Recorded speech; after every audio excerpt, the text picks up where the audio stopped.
here, mga kababayan, para ipaalala sa inyo dahil bukas na ito magaganap. At bakit tanong to kay Senator Bato?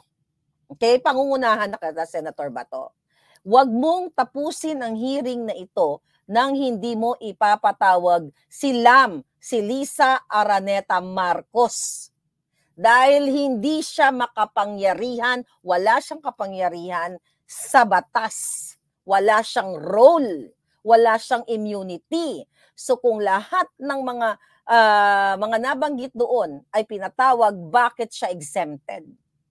Hindi siya presidente, pero umaakta siyang presidente. Siya ang pinangalanan ni alias Picoy na nag-utos para aregluhin si Morales at kapag hindi pumayag, yung posibilidad na pwede siyang masagasaan o atasakihin sa puso.